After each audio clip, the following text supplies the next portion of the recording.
Playtime Co. is the product of a great man by the name of Elliot Ludwig, divorced but a family man at heart. His sights were always set on bringing amazing toys to amazing children around the globe. Ludwig spent countless hours in the factory, working overtime relentlessly in an attempt to continuously innovate and surprise. In the 1960s, an unfortunate family death had pushed Ludwig down to his lowest. But with so much ambition, he rose back up and continued to fulfill his vision for the Playtime Co. toy factory. Ludwig could never be content leaving a project unfinished. But just how did one man come to create such an astounding empire? How did he manage to stay determined even after suffering such a tragic loss? It all began in the fateful year of 19...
After years of being ignored, the company actually heard all my complaints.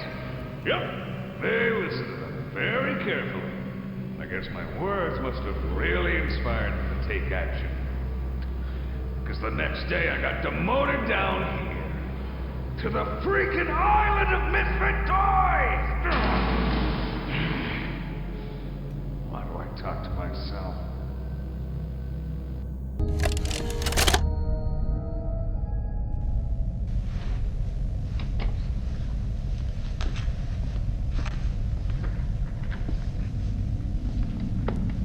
Mind if I film this? Oh, not at all, sir.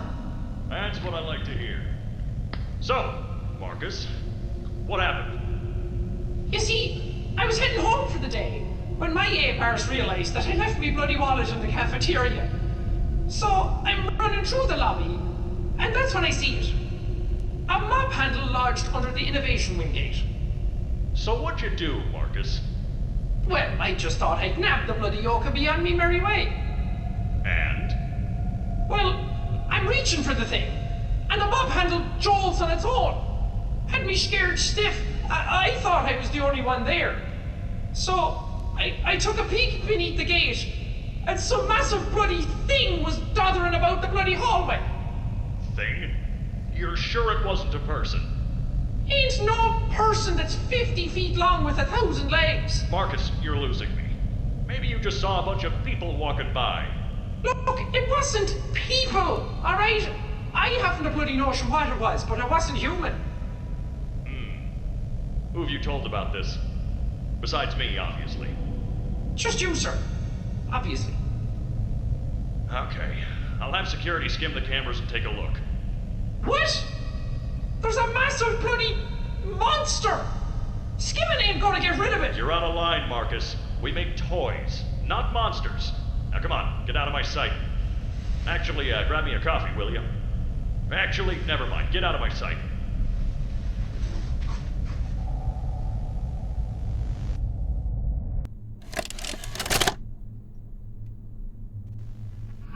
Jimmy, your work as Playtime Co.'s chief marketing officer has skyrocketed the company's profits. How do you do it? You know, it's not what you'd expect. It's the little things most people don't even think about. Like, take names, for example. I'm surprised people haven't realized this. You take the E sound, slap it on the end of a name, boom, you're making bank. Huggy, Mommy. Even Elliot knew this way back with Poppy. I guess I kind of... Blue is huge, I'm telling you. What's your favorite color? Blue? I bet it's blue, right? It's blue? It's green. Okay, well, you're a special case. Most people would say blue. But seriously, marketing is not as easy as you think. I make it look easy.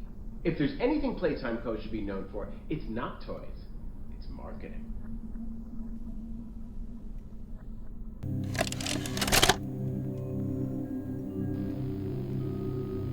The following is a pre-recorded announcement to address the many complaints regarding an alleged very, very big spider crawling around in the facility.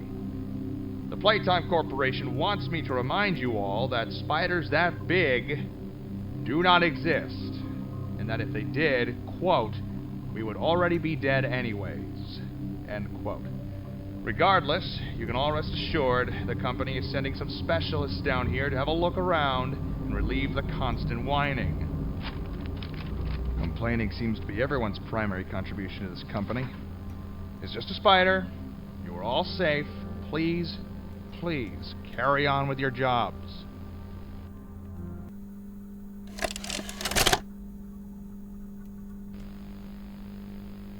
Log code 08502. In relation, experiment 1006. The prototype. A close call occurred this week in which he nearly breached containment. The prototype seemingly disassembled the digital alarm clock within his room and utilized the battery, along with several other components, to create a laser pointer, which he then fired into the security camera, disabling it. These actions allowed him 28.3 seconds completely unmonitored. Once function returned to the camera, the room appeared to be empty. One surveillance specialist went in to confirm his absence.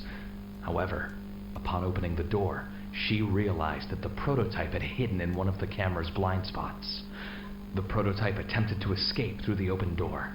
However, another surveillance specialist was able to remotely relock the door, despite the other specialists still being inside. One casualty occurred. The prototype seems to possess an unprecedented level of intelligence beyond that of all other test subjects, as well as an alarming willingness to commit violence. Further suppression treatments will need to be enacted to ensure that no other experiments develop these qualities.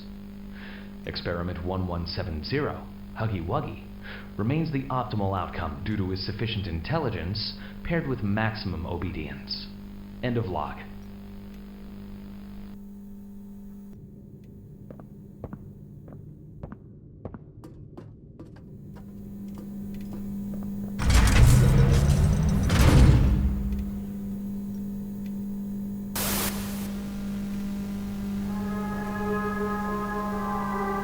Welcome to Musical Memory.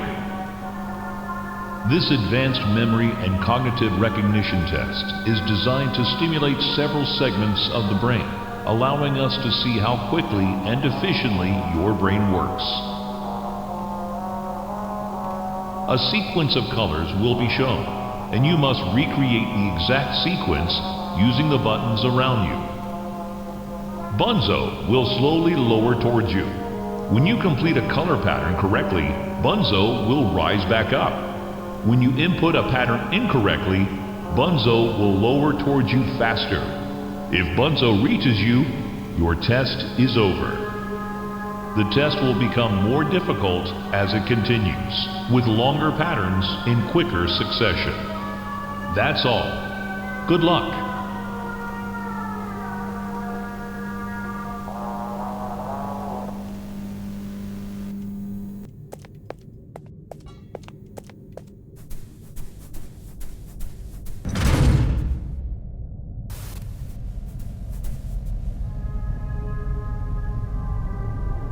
Welcome to Wack-a-Wuggy. This advanced test is designed to assess the extent of your reactionary abilities. A dual palm grab pack will be provided to you for this test. Around you are 18 sizable holes. An adorable Huggy-Wuggy toy could appear out of any one of these holes. If one comes out, hit it with your grab pack. That's all. Good luck.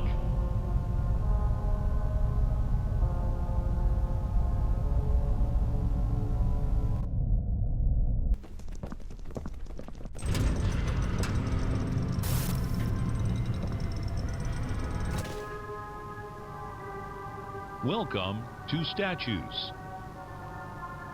This advanced obstacle course is designed to test your physical endurance and strength. The rules are simple.